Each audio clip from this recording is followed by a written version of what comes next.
अस्सलाम वालेकुम। आज का हमारा टॉपिक रहेगा किस्मत। मैं हूं शाकिर जोजा और आप देख रहे हैं हमारा चैनल द माइंड चेंजर। चलिए फिर अपने टॉपिक पर आते हैं। शुरुआत करते हैं अपने बचपन के किस्से से।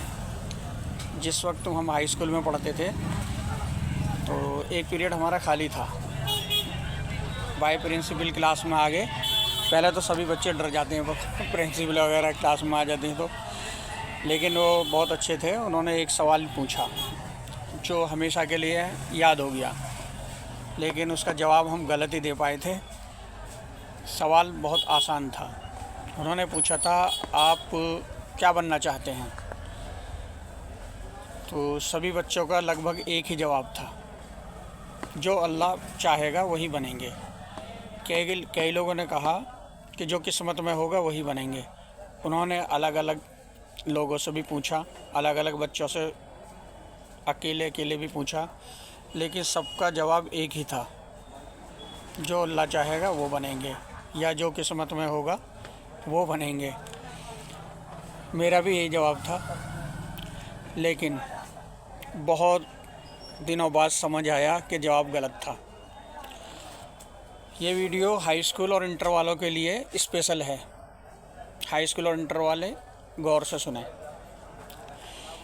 आज के टाइम में भी जो मेरे संपर्क में बच्चे हैं, हाई स्कूल वाले हों या इंटर वाले हों, कई बार तो ग्रेजुएट हो, सभी में यही सवाल पूछ लेता हूँ जो कभी प्रिंसिपल साहब ने हमसे पूछा था कि आप लाइफ में बनना क्या चाहते हैं। तो 99% का जवाब आज भी वही है, जो अल्लाह चाहेगा वो बनेंगे, या जो किस्मत में लिखा होगा वो बनेंगे। सिर्फ 1% लोग सही जवाब दे पाते हैं, जिसका जवाब सुनकर मुझे बहुत खुशी होती है कि जवाब सही है। लेकिन होता क्या है, एक अरबी का वर्ड है कुन फयकून, शायद मैं सही कह रहा हूँ, लेकिन हिंदी का वर्ड मुझे मालूम है तथास्तु। ये बहुत ही शक्तिशाली वर्ड है। तो आगे बढ़ते हैं।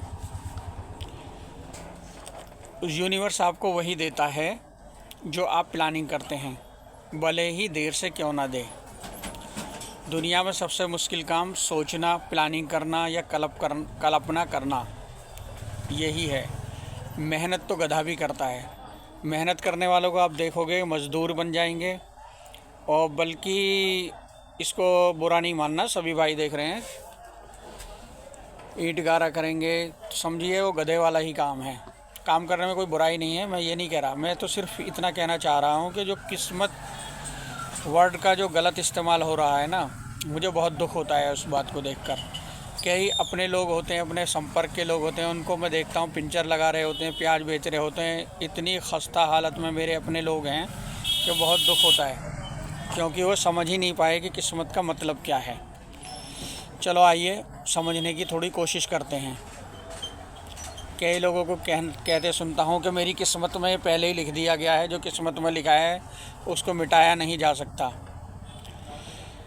और उनसे पूछो कि भाई आपको कैसा पता है किस्मत में लिखा हुआ यही है कि आप पिंचर लगाओ या भीख मांगो या आप ईंट गारा करो, तो हवाला देते हैं, धार्मिक ग्रंथों का हवाला देते हैं, उदाहरण देते हैं कि भाई हमारे धार्मिक ग्रंथ में लिखा है जो किस्मत में लिखा होता है वही होता है।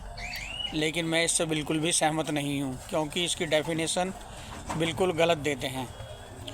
चलिए समझने की कोशिश करते हैं। मान लो एक क्लास में 100 बच्चे हैं।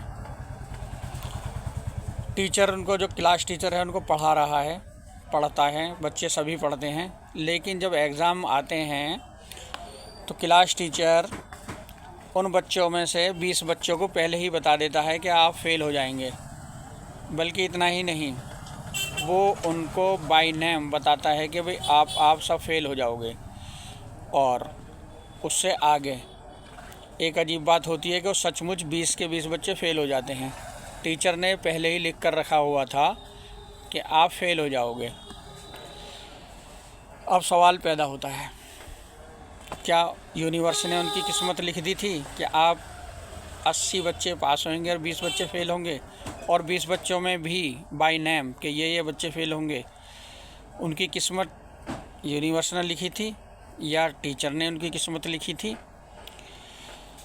अब इस सवाल का जवाब आप देंगे और इसके बारे में चर्चा अगले एपिसोड में की जाएगी। ठीक है, अब आप कमेंट्स करके बताएं कि उनकी किस्मत यूनिवर्स ने लिखी थी या उस टीचर ने लिखी थी जिसने पहले ही लिख दिया था ये फेल हो जाएंगे। और इस तरह नहीं सोचना कि कॉपी चेक उस टीचर नहीं करी है उनको फेल कर दिया, ऐसा नहीं है। मान लो हाई स्कूल बोर्ड की कॉपी तो कहीं दूर ही जाती हैं, पता ही नहीं होता कहाँ गई हैं। आप सिर्फ ये बताएं कि उनकी किस्मत यूनिवर्स ने लिखी थी फेल हो गए या उस टीचर ने लिखी थी। और नेक्स्ट एपिसोड में फिर इस पर चर्चा करेंगे।